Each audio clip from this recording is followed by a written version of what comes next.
Kejadian pasal 39.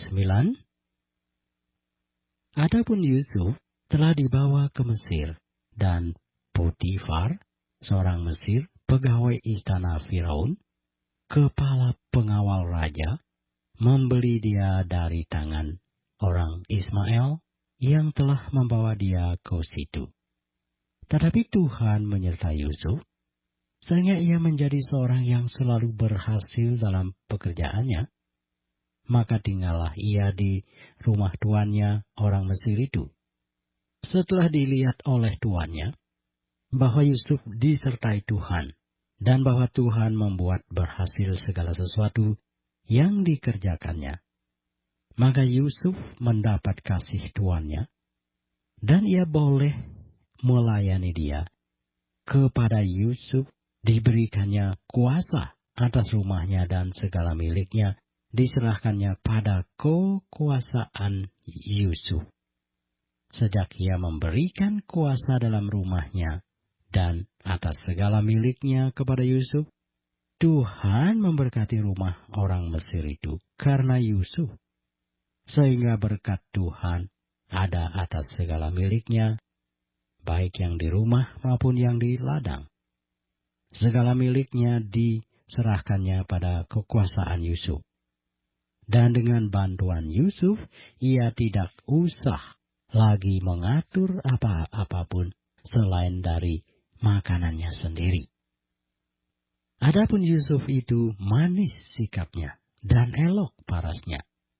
Selang beberapa waktu, istri tuannya memandang Yusuf dengan birahi. Lalu katanya, "Marilah tidur dengan aku."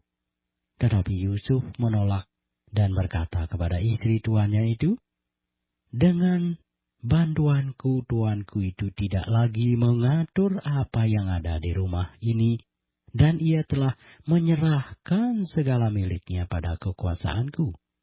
Bahkan di rumah ini, ia tidak lebih besar kekuasaannya daripadaku, dan tiada yang tidak diserahkannya kepadaku selain daripada engkau, sebab engkau istrinya. Bagaimanakah mungkin aku melakukan kejahatan yang besar ini dan berbuat dosa terhadap Allah?" Walaupun dari hari ke hari perempuan itu membujuk Yusuf, Yusuf tidak mendengarkan bujukannya itu untuk tidur di sisinya dan bersetubuh dengan dia. Pada suatu hari, masuklah Yusuf ke dalam rumah untuk melakukan pekerjaannya. Sedang dari seisi rumah itu, seorang pun tidak ada di rumah. Lalu perempuan itu memegang baju Yusuf sambil berkata, "Marilah tidur dengan aku." Tetapi Yusuf meninggalkan bajunya di tangan perempuan itu dan lari keluar. Ketika dilihat perempuan itu bahwa Yusuf meninggalkan bajunya dalam tangannya dan telah lari keluar, dipanggilnyalah seisi rumah itu. Lalu katanya kepada mereka, "Lihat, dibawanya kemari seorang Ibrani, supaya orang ini dapat mempermainkan kita. Orang ini mendekati aku untuk tidur dengan aku, tetapi aku berteriak-teriak dengan suara keras. Dan ketika didengarnya bahwa aku berteriak sekeras-kerasnya, ditinggalkannyalah bajunya padaku, lalu ia lari keluar. Juga ditaruhnya baju Yusuf itu di sisinya, sampai tuan rumah pulang."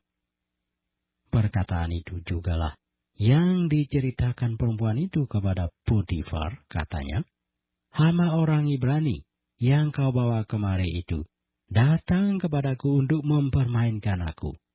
Tetapi ketika aku berteriak sekeras-kerasnya, ditinggalkannya bajunya padaku, lalu ia lari keluar." Baru saja didengar oleh tuannya perkataan yang diceritakan istrinya kepadanya. "Begitulah aku diperlakukan oleh hamamu itu." Maka bangkitlah amarahnya. Lalu Yusuf ditangkap oleh tuannya dan dimasukkan ke dalam penjara, tempat tahanan raja dikurung. Demikianlah Yusuf dipenjarakan di sana.